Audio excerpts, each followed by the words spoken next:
பீதாசுதன் பரிஸ்டாவின் பெயராலே ஆமேன். புனித வேளாங்கண்ணி மாதா நவநாள் ஜெபம் 3ஆம் நாள். எங்கள் நேசத்துக்குரிய மாதாவே, நீரே புனித வாழ்வின் மேலான எடுத்துக்காட்டு.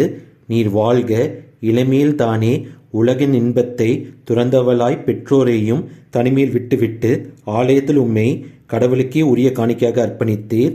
கிறிஸ்துவில் புது வாழ்வு பெற்ற நாங்கள் உடல், உலகம், அழகை இம்மூன்றையும் விட்டுவிட்டதாக வாக்களித்தோம்.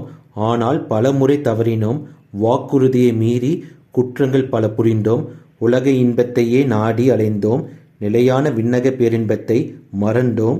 சிலுவையில் அன்பின் செம்மலாக மீட்பு நாயராக பலியான இயேசுவை பாவ வாழ்வால் பரிகசித்தோம், இகழ்ந்து ஒடுக்கினோம். கருணையே உருவான இறைவனின் அமல அன்னையே, எங்கள் பாவ நிலையை உணர்ந்து வருந்துகின்றோம். அவல நிலை நின்று எங்களை காத்திட வேண்டுகின்றோம். இறைவனை நிந்தித்த எங்களுக்கு மன்னிப்பை பெற்றுத்தாரும். பேருபகார தாயி நீரல்லவோ, அருளை இழந்து இருளில் அலைந்து திரியும் எங்களுக்கு உம் அன்பு கரங்களை நீட்டியருளும். இயேசுவின் இடைய ஊற்று நீரை பருகி இறைவனின் புனித மக்களாக வாழ்ந்திட அருள் புரிந்தருளும். இயேசுவுக்கே புகழ், மரியே வாழ்க. ஆமேன்.